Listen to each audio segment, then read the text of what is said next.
ہم انہیں تسلیم کرنے کے لیے جا رہے ہیں۔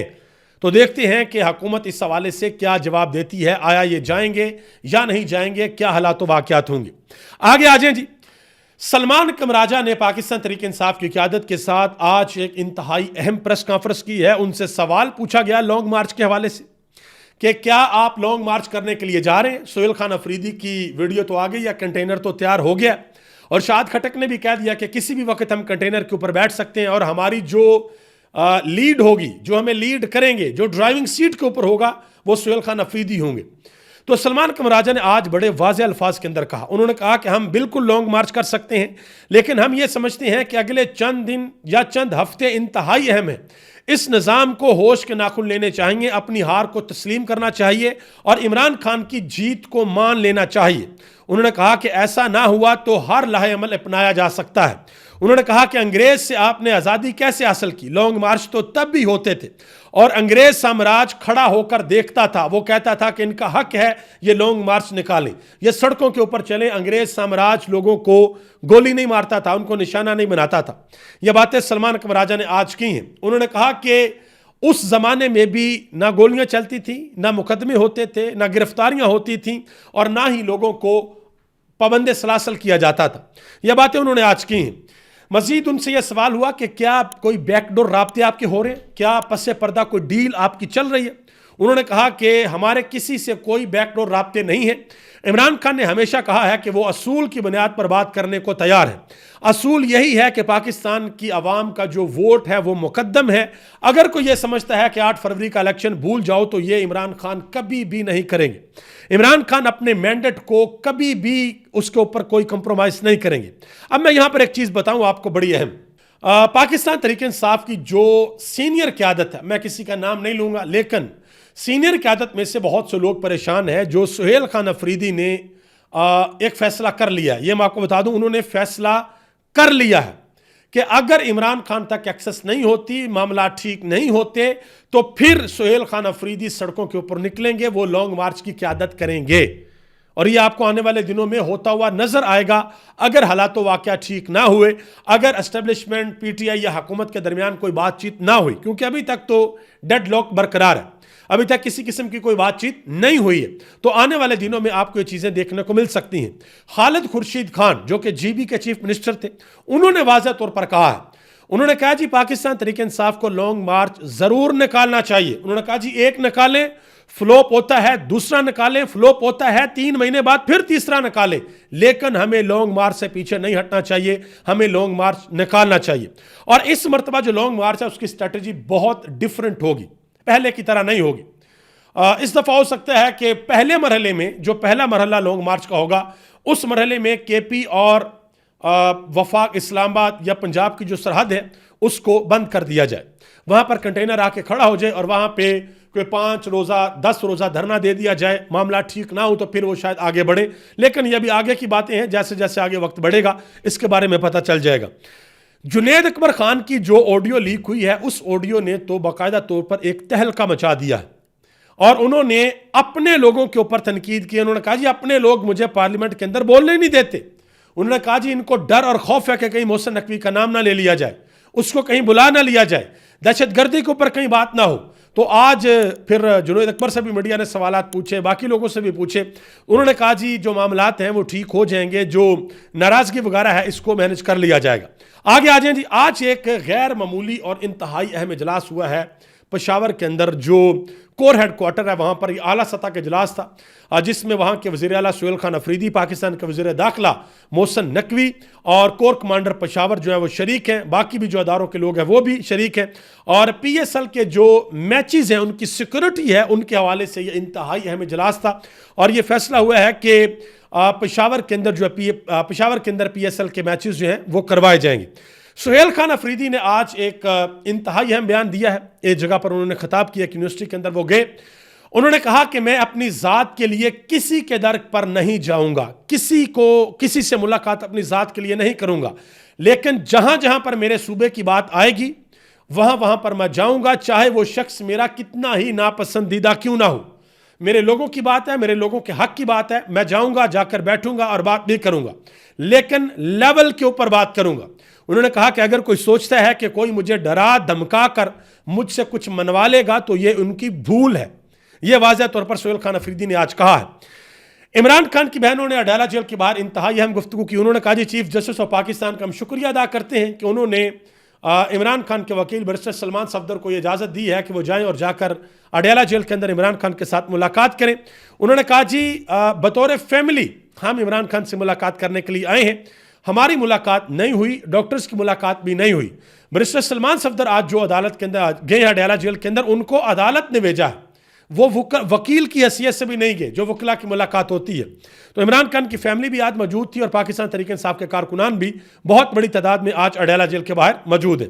پاکستان کی سیاست میں ایک بہت بڑا دھماکہ ہوا ہے. فیصل واڈا صاحب دوبارہ پاکستان کی میڈیا کے اوپر آئے ہیں اور آپ کو پتا ہے کہ وہ میڈیا کے اوپر کب آتے ہیں؟ جب کسی کو ڈرانا دھمکانا ہوتا ہے, اور اسپیشلی جب آئینی ترمیم ذرا قریب ہوتی ہے تو وہ آ کر بتاتے ہیں یہ کر دیں گے وہ کر دیں گے, ایسے ہو جائے گا ایسے ہو جائے گا, کسی کو نہیں چھوڑا جائے گا, ڈھنکے کی چوٹ پکڑیں گے, فلاں فلاں فلاں فلاں فلاں, یہ ساری کی ساری چیزیں وہ آ کر بتاتے ہیں. اب فیصل واڈا نے جو بات کی ہے وہ انتہائی سیریس ہے. انہوں نے کہا جی جب تک 500 سیاستدان, ان میں وہ سیاستدان بھی شامل ہیں جو مر چکے ہیں, جو قبروں کے اندر ہیں, انہوں نے کہا جی جس نے اس ملک کا بیڑا غرق کیا ہے ان سب کو 500 سیاستدانوں کو نکال کر جب تک آپ ان کو نہیں اڑائیں گے, ٹھیک ہے جی, باقاعدہ طور پر انہوں نے کہا جی ان کو اڑانا پڑے گا, ختم کرنا پڑے گا ان کو, ٹھیک ہے جی. مطلب کہ انہوں نے کہا جی اگر بھون نہیں سکتے آپ ان کو تو پھر پاکستان ٹھیک نہیں ہو سکتا. اب سوال یہ ہے کہ وہ 500 سیاستدان کون ہوں گے؟ حامد میر نے یہ بھی کہا جی دوسری سائڈ سے بھی کچھ لے لیں. انہوں نے کہا جی ہاں اسٹیبلشمنٹ سے, عدلیہ سے, ان سے بھی اگر کسی نے کچھ کیا ہے تو ان کو بھی اندر شامل کریں. سوال یہ بنتا ہے کہ 1947 سے لے کر آج تک کس کس نے کتنی دیر حکومت کی ہے؟ ماشاء اللہ کتنی دیر رہا ہے؟ دو خاندانوں نے, سرداری اور نواز شریف خاندان نے کتنی دیر حکومت کی ہے اور عمران خان نے کتنی دیر حکومت کی ہے؟ اگر ٹوٹل ہم حساب لگائیں تو صرف 3.5 سال کی جو حکومت ہے اس کے اندر جو سیاستدان تھے وہ آج بھی حکومت سے باہر ہیں. باقی تو سارے کے سارے حکومت میں, اسٹیبلشمنٹ بھی حکومت میں ہے, زرداری خاندان بھی حکومت میں ہے, نواز شریف خاندان بھی حکومت میں ہے. تو یہ 500 سیاستدان کون سے ہیں؟ یہ کون سے لوگ ہیں جن کے بارے میں فیصل واڈا صاحب بات کر رہے ہیں؟ یہ پریشانی پی ٹی آئی کے لیے نہیں ہے, یہ پریشانی نون لیگ اور پیپلز پارٹی کے لیے ہے, اور ہو سکتا ہے کہ آنے والے دنوں میں آپ کو پتہ بھی چلے. اب یہ جو نئے صوبے بننے ہیں, یہ جو NFC ایوارڈ والا مسئلہ بننا ہے, یہ ساری چیزیں منوانی ہیں, اور اس کے لیے جس حد تک بھی جانا پڑا جایا جائے گا. یہ میں آپ کو پہلے بھی بتا چکا ہوں کہ یہ چون چراں کرنے کی پوزیشن کے اندر نہیں ہے, ان کو ماننا پڑے گا. اور یہ جو دھمکی دی گئی ہے نا 500 سیاستدانوں کی, اس میں پھر بہت بڑے بڑے نام آ سکتے ہیں, پھر معاملات اور آگے بھی جا سکتے ہیں. مزید ان سے سوال ہوا کہ 28ویں ترمیم آ رہی ہے, تو انہوں نے کہا جی بالکل آ رہی ہے. تو پوچھا کہ نئے صوبے بنے گے, انہوں نے کہا جی اس میں جو 18ویں ترمیم ہے اس کے اوپر کام ہوگا, NFC ایوارڈ کے اوپر کام ہوگا, اور نئے صوبے جو آپ کو پتا ہے کہ وہ تو بڑا سیریس معاملہ ہے, اس کے اوپر بھی کام ہو سکتا ہے. حامد میر نے اپنے اسی شو کے اندر ایک بڑی اہم بات کی. انہوں نے کہا جی وزیر اعلیٰ مریم نواز نے سانحہ بھاٹی گیٹ کے بعد خود نام لے کر جن 5 افراد کی گرفتاری کا حکم دیا تھا وہ مدعی کو پیسے دے کر رہا ہو گئے ہیں. اگر مرنے والی ماں اور بیٹی کو وزیر اعلیٰ صاحبہ اپنی اولاد سمجھتی تھی تو کیا وہ دیت کے نام پر ہونے والے انصاف کے اس قتل کی اجازت دیتی؟ یہ حامد میر نے محترمہ مریم نواز صاحبہ سے سوال پوچھا ہے. بسنت کے حوالے سے بڑی اہم گفتگو کی ہے اکبر باجوہ نے, نوجوان صحافی ہیں. کہتے ہیں کہ بسنت کا تہوار فوجی ڈکٹیٹر پرویز مشرف کے دور میں باقاعدہ لاہور کی شناخت بنا تھا. انہوں نے اسے باقاعدہ انٹرنیشنلائز کیا تھا. انہوں نے کہا کہ ان کی پارٹی یعنی کہ محترمہ مریم نواز صاحبہ کی جو پارٹی ہے, ان کے چچا جان, ان کے والد صاحب بسنت کو ایک خونی تہوار نہیں بلکہ ہندوؤں کا تہوار کہتے رہے ہیں. اب چونکہ ان کے ذہن میں خیال آیا ہے کہ ہم نے ووٹ چوری کیا ہوا ہے, اس لیے اگر ہم لاہوریوں کو بسنت بحال کر کے دیں گے تو ایک ہیلنگ ٹچ ہو جائے گا, لوگ ہماری طرف مائل ہوں گے, ہمارا ووٹ بینک بڑھے گا. انہوں نے کہا جی ایک الیکشن آپ کروا کے دیکھ لیں, آپ کو ہیلنگ ٹچ کا پتہ چل جائے گا, آپ کو اندازہ ہو جائے گا کہ بھئی ووٹ بینک بڑا ہے یا کم ہوا ہے, کیا حالات و واقعات ہوئے ہیں. اسد طور انہوں نے ایک اہم ترین بات کیا. وہ کہتے ہیں جی میں 3 دن لاہور کے اندر میں نے گزارے ہیں, بہت سے لوگوں کے ساتھ میری ملاقات ہوئی ہے. لوگوں کے جذبات عمران خان کے لیے انتہائی مخلص ہیں. وہ مریم نواز اور اس کو مسلط کرنے والوں کے خلاف نفرت اور غصے میں بہت شدید ہیں. انہوں نے کہا کہ چاہے یہ سونے کے چمچ سے پنجاب کے لوگوں کو خیر بھی کھلائیں, پھر بھی جو خیر کھا کر جو چمچ ہے وہ پنجاب کی عوام منہ پر مارے گی. انہوں نے کہا کہ عمران خان اس قوم کے دل کی دھڑکن ہے اور عمران اور عوام کی ضد بن چکا ہے. انہوں نے کہا کہ اگر یہ لوگ خود کو پاپولر سمجھتے ہیں تو کروا لیں الیکشن. نواز شریف سمیت ان کا کوئی بھی شخص کونسلر بننے کے قابل بھی نہیں ہے. انہوں نے بات کی. اور میں یہاں پر ایک چھوٹی سی چیز آپ کے سامنے رکھتا ہوں. قاسم خان سوری جو کہ اسمبلی کے اندر ڈپٹی اسپیکر تھے, وہ ملک سے باہر ہیں کافی دیر سے. ان کے بارے میں خبر آئی تھی کہ وہ اوبر چلا کر اپنا گزارا کر رہے ہیں. تو ان کو کسی نے مشورہ دیا کہ آپ آئیں سوشل میڈیا کے اوپر اپنا چینل بنائیں اور خود آپ لوگوں کو بتائیں کیا ہوتا رہا, کیسے ہوتا رہا, آپ لوگوں کے ساتھ انٹریکشن کریں. انہوں نے چینل بنا لیا اور چند دنوں میں ان کے چینل پر 1,74,000 لوگوں نے ان کے چینل کو سبسکرائب کیا. یہ ہے عمران خان کی مقبولیت. یہ عمران خان کی مقبولیت کا منہ بولتا ثبوت ہے. اور صرف لوگوں نے سبسکرائب ہی نہیں کیا, لاکھوں کی تعداد میں لوگ ان کی ویڈیوز کو دیکھ بھی رہے ہیں. یہ صرف عمران خان نے ایک ڈپٹی اسپیکر لگایا تھا بلوچستان سے. یہ ساری کی ساری صورتحال آپ کے سامنے ہے. آگے آ جائیں جی, ایک اور بڑی اہم بات آپ کے سامنے رکھنے کے لیے جا رہا ہوں. آپ کو یاد ہوگا جناب محترم عزت مآب اسحاق ڈار کے صاحبزادے علی ڈار, جن کے بارے میں یہ خبریں آئی تھی کہ شاید کرپٹو کے اندر انہوں نے بہت بڑا نقصان کر لیا ہے. یہ خبریں چلی تھی. ان کے بارے میں اب یہ خبر ہے کہ ان کو ایک اہم ترین عہدے کے اوپر لگا لیا گیا ہے. عہدہ کیا ہے جی؟ عہدہ یہ ہے کہ علی ڈار کو وزیر اعلیٰ پنجاب محترمہ مریم نواز صاحبہ کا مشیر مقرر کر دیا گیا ہے. اور مشیر کس چیز کا؟ آرٹیفیشل انٹیلیجنس کا. ٹھیک ہے جی, آرٹیفیشل انٹیلیجنس کا مشیر مقرر کیا گیا ہے. اس کے اوپر محمد زبیر کہتے ہیں کہ علی ڈار نائب وزیر اعظم اسحاق ڈار کے صاحبزادے اور وزیر اعلیٰ مریم نواز کے بہنوئی, ان کو وزیر اعلیٰ کا مشیر مقرر کر دیا گیا ہے. امید ہے کہ خاندان میں اب کوئی اور فرد رہ تو نہیں گیا جسے ایڈجسٹ کرنا باقی ہو. یہ انہوں نے بات کی. آگے آج ایک اور اہم ترین خبر ہے. فلک جوید خان آج عدالت کے اندر ان کو پیش کیا گیا. وہ عظمیٰ بخاری صاحبہ جو کیس تھا, جو جعلی ویڈیو بنائی گئی تھی, عظمیٰ بخاری صاحبہ نے کہا تھا کہ میں ویڈیو پر اپنا پیغام ریکارڈ کروا دوں گی, لیکن عدالت نے کہا جی آپ کو عدالت آنا پڑے گا, آ کر پیغام ریکارڈ کروانا پڑے گا.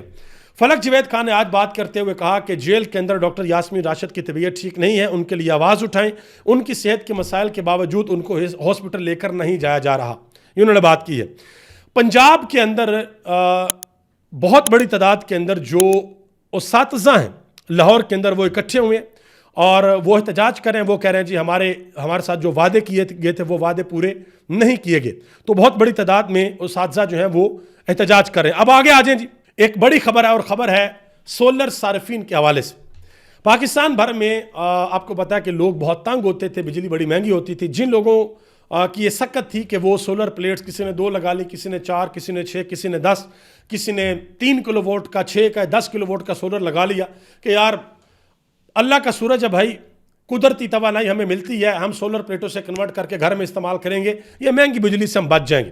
تو حکومت نے اب یہ طریقہ نکال لیا کہ بھائی مہنگی بجلی جو آپ بناتے تھے اور ہمیں گرڈ کے اندر بھیجتے تھے اور آپ کے یونٹ ایڈجسٹ ہو جاتے تھے, وہ ہمیں قابل قبول نہیں, لہٰذا ہم اس کو تبدیل کر رہے ہیں. تو نیٹ میٹرنگ جو ہوتی تھی اس نیٹ میٹرنگ کو نیٹ بلنگ میں تبدیل کر دیا گیا. میں آسان الفاظ کے اندر آپ کو سمجھا دیتا ہوں کہ یہ ہوا کیا ہے. پہلے یہ ہوتا تھا کہ مثال کے طور پر آپ نے 50 یونٹ ایکسٹرا بنا کے وابٹا کو دیے, تو وابٹا کیا کرتا تھا کہ آپ کا جب بل آتا تھا نا تو وابٹا 50 یونٹ آپ کے بل میں ایڈجسٹ کر دیتا تھا کہ آپ 50 یونٹ کا بل آپ سے نہیں لیا جاتا تھا کیونکہ وہ 50 یونٹ آپ نے وابٹا کو بنا کر دیے ہوئے تھے. اب وابٹا کیا کرے گا؟ اب وابٹا اس 50 یونٹ کے پیسے تو آپ کو دے گا لیکن بہت تھوڑے. یعنی کہ 1 یونٹ اگر آپ کو سارے ٹیکسز وغیرہ ملا کر بل فرض 100 روپے کا پڑتا ہے تو وابٹا اب آپ کو 100 روپے کا یونٹ ایڈجسٹ نہیں کرے گا, بلکہ صرف 30 روپے یا 40 روپے آپ کو دے گا اور 60 روپے آپ سے لے گا. یعنی کہ جو نیٹ میٹرنگ والا سارے کا سارا معاملہ ہے اس کو ڈسٹرب کر دیا گیا. اور اب عوام کیا کرے گی؟ عوام اب بیٹریز کے اوپر آئے گی. عوام بیٹریز کے اندر توانائی کو سٹور کرے گی اور اپنے گھروں کے اندر عوام بیٹری استعمال کرے گی, اسپیشلی پنکھوں کے لیے, لائٹس کے لیے. آپ فریج کو بھی اس کے اندر انکلوڈ کر لیں, جو پانی والی موٹر ہوتی ہے اس کو بھی انکلوڈ کر لیں. یہ ساری کی ساری چیزیں تو عوام بیٹری کے اوپر چلائے گی. ہاں اے سی وغیرہ جو ہے وہ بیٹری کے اوپر نہیں چل سکتے. اگر لیتھیم آئن بیٹری کس نے لگائی ہوئی ہے اس کے اوپر اے سی چل سکتے ہیں, باقی دوسری بیٹریوں کے اوپر جو اے سی ہیں وہ نہیں چلتے. لیکن اب اس سے ہوگا کیا؟ آنے والے 1, 2, 3 سالوں میں لوگ اپنی بیٹری کیپیسٹی کو بڑھائیں گے. جب بیٹری کیپیسٹی بڑھے گی تو لوگ واپٹا کے ساتھ اپنا کنیکشن ختم کریں گے. تو 2-3 سالوں کے بعد اصل صورتحال یہ بن جائے گی کہ یہ رو رہے ہوں گے کہ بھئی ہم سے بجلی کوئی خریدتا نہیں ہے, ہم کہاں پہ جائیں, یہ حکومت پھر کیپیسٹی پیمنٹ چارجز کہاں سے پورے کرے گی. تو یہ ان کا ویژن ہے, یہ ساری کی ساری صورتحال ہے. اس کے اوپر سینئر تجزیہ کار ہیں نصرت جاوید, انہوں نے کہا جی عوام کو یہ مشورہ ہے کہ سولر پینل کو آگ لگائیں, چھتوں سے اتاریں اس کو, اور ہر مہینے آپ بسنت منایا کریں. انہوں نے کہا جی اس سے ملک کے اندر سرمایہ کاری آ جائے گی, کیونکہ بڑے سینئر صحافی انہوں نے کہا جی اربوں ڈالروں کا فائدہ ہوا ہے, اربوں ڈالروں کا. ٹھیک ہے جی, یہ اگر اربوں ڈالروں کا فائدہ ہوا تو پاکستان میں میرا خیال ہے, میں نے کل بھی کہا تھا کہ اوپر پہاڑوں سے لے کر نیچے سمندر کراچی تک جو ہے وہ بسنت الاؤ کر دیں, کم از کم جو ہے پاکستان کا جو قرضہ ہے وہ تو کم سے کم اتر جائے گا نا کچھ تو بہتری ہو. پاکستان اور ہندوستان کے میچ کے حوالے سے انتہائی اہم اور بڑی خبر ہے. کل رات کو یہ فیصلہ ہوا کہ پاکستان ہندوستان کے ساتھ میچ کھیلے گا. پہلے پاکستان نے کہا تھا بنگلہ دیش کی وجہ سے اصولی موقف تھا کہ ہم ہندوستان کے ساتھ میچ نہیں کھیلیں گے, لیکن پوری دنیا کو یہ پتہ ہے کہ ہندوستان اور پاکستان کا میچ اگر نہیں ہوتا تو یہ بہت بڑی ڈسٹربنس ہے ایک ایونٹ کے لیے. مزہ ہی نہیں آئے گا لوگوں کو اگر یہ میچ نہیں ہوتا. پوری دنیا کے اندر یہ میچ دیکھا جاتا ہے, تو اب یہ میچ ہوگا. ٹھیک ہے جی, اب اصل بات یہ ہے کہ ہم نے ان کو میچ ہرانا ہے. تو ہمارے جو لڑکے ہیں وہ ذرا تیاری کر لیں, انڈیا کو میچ ہرانا بھائی. اور اگر آپ انڈیا کو یہ میچ ہرا دیں تو آپ یقین کریں, بار بار تو خیر ہم سے ہرایا بھی نہیں جاتا, مشکل ہے ہمارے لیے. شاید اللہ کرے گا وقت آئے کہ ٹیم بن جائے, انڈیا والے ہم سے ڈرا کریں. ابھی تو خیر انڈیا کا پلہ بھاری ہے اگر کرکٹ کے اندر دیکھا جائے. باقی جو دوسرے معاملات ہیں اس میں ہم نے انڈیا کو اچھا خاصا مزہ چکھایا ہوا ہے. تو کرکٹ کے اندر بھی اگر آپ ان کو مزہ چکھا دیں, اگر مہربانی شفقت فرمائیں, تو پاکستانی قوم کے اوپر آپ کا احسان ہوگا. تو دیکھتے ہیں کہ اس میچ کے اندر پاکستانی ٹیم کیسے پرفارم کرتی ہے. آپ سب کا بہت بہت شکریہ. پاکستان زندہ باد, پاکستان کی عوام پائندہ باد.